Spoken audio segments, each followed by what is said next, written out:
The package had my name on it, but I had never ordered it. The man holding it smiled like he was doing me a favor.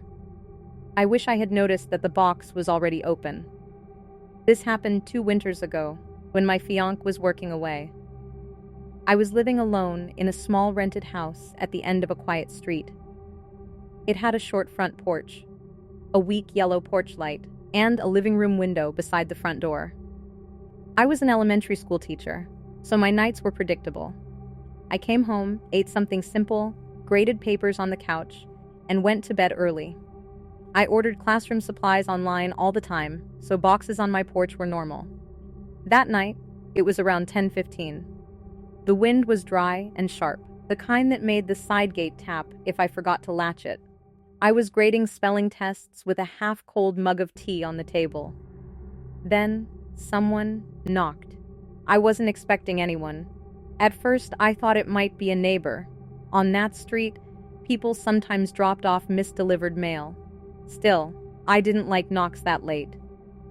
I turned the TV volume down and looked through the curtain beside the door.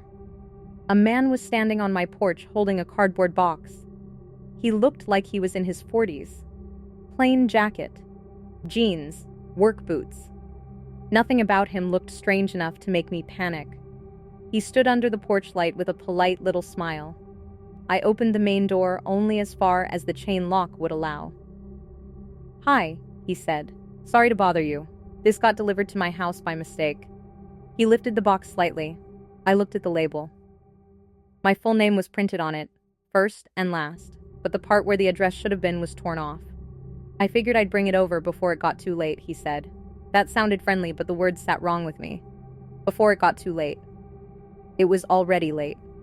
I told myself he was probably just being polite. Packages were misdelivered sometimes. The house numbers were small, and I didn't want to make an awkward thing worse. "Thank you," I said, reaching through the gap.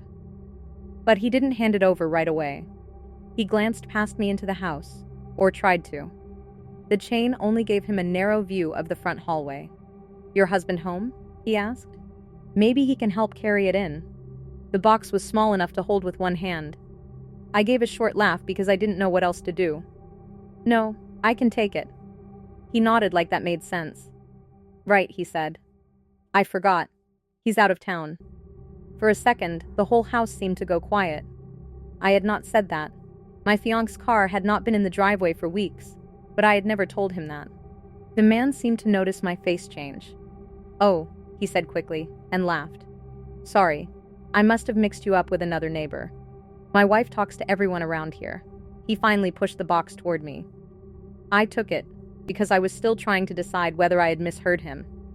Then I closed the door, locked the deadbolt, and stood there. It felt too light. I carried it to the dining table and looked at the label again. My name was real, but the edges around it were uneven, like that part had been cut from another box and taped onto this one. I opened it. There was no product inside, no invoice, no packing slip, just a folded grocery store receipt and one roll of clear packing tape. For a while, I just stared at it. I tried to make it make sense. Maybe someone reused a box. Maybe the item had fallen out. Maybe the delivery company had damaged it.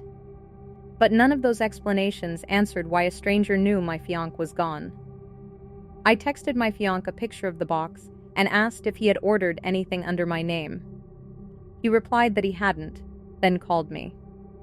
I didn't answer because right then I heard the side gate move. It wasn't loud, just a low metal scrape followed by a soft click. I froze in the dining room. The wind moved that gate sometimes, but only if it was unlatched. I knew I had latched it earlier because I had taken out the trash before dinner. I turned off the dining room light, then the kitchen light. Then I moved slowly to the side window and looked through the blinds. The gate was slightly open. The narrow path beside the house was dark, but I could see the latch hanging loose. I went back to the front window to check the porch. The man was gone. But now, there was another box sitting outside my front door. This one had no label. I called my neighbor across the street, Mrs. Bell She was an older woman who noticed everything. She once texted me because a delivery driver had left a package too close to the curb. When she answered, I whispered, "Did someone just bring a package to my house?" She paused. "No," she said. "I didn't see anyone bring you anything tonight." Then she added, "But that same man was standing by your mailbox this afternoon." My stomach turned. I looked toward the curb through the front window. My mailbox door was hanging open. Then I saw something inside the unlabeled box on the porch. At first I thought it was a piece of ribbon. Then I realized it was my school ID lanyard. I had left that lanyard in my car earlier that week. Seeing it tucked into that box outside my door felt worse than seeing a weapon. It meant he had been near my car too. I backed away from the window and locked myself in my bedroom. At first I called the police non-emergency line because I still had that stupid hesitation people get when they are scared of sounding dramatic. Then I heard the back doorknob rattle. My back door opened into a little laundry room. The lock was old and loose, one of those things I kept meaning to ask the landlord to fix. I hung up and called 911. While I gave the dispatcher my address, I heard something else from the back of the house. Tape. That sharp ripping sound of packing tape being pulled from a roll. Then, a scrape against the small laundry room window. At first, I didn't understand what he was doing. Then I pictured the roll of tape in the first box, and my skin went cold. He was taping over the glass so it wouldn't fall everywhere when he broke it. I could have hidden in the closet. I almost did. Instead, I grabbed my car keys from the dresser and opened my bedroom window just enough to point the remote outside. Then, I hit the panic button. My car alarm exploded in the driveway. The sound was so loud that I nearly dropped the keys. Lights started turning on across the street. A porch door opened. Then, Mrs. Bell's voice cut through the wind. "Get away from that house." I heard fast footsteps in the side yard. Through the bedroom window, I saw a man run from beside my house wearing gloves. He kept his head down and disappeared toward the end of the block. The police arrived too late to catch him, but Mrs. Bell's security camera caught part of his truck leaving the street. The next morning, officers found strips of clear tape stuck to the laundry room window. There were muddy shoe prints under it, and the back door lock had fresh scratches around the knob. They also opened the unlabeled box from the porch. Inside, they found one of my old mail envelopes, a printed photo of my house from the rental listing, and a handwritten note with my weekday schedule. It was almost correct. Work hours. Usual arrival time. Lights out around 11. Fiancé away. The only part that was wrong was Friday night.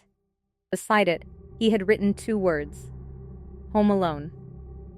I moved 2 weeks later. My fiancé came back early, and I stayed with Mrs. Bell until we found another place. I still get packages delivered. I still order school supplies. But I never throw away a box with my name still on it. I cut the label off. I tear it into pieces. Then I throw those pieces in different bags. Because now I know a package can tell someone more than you think. And sometimes the person returning it already knows too much.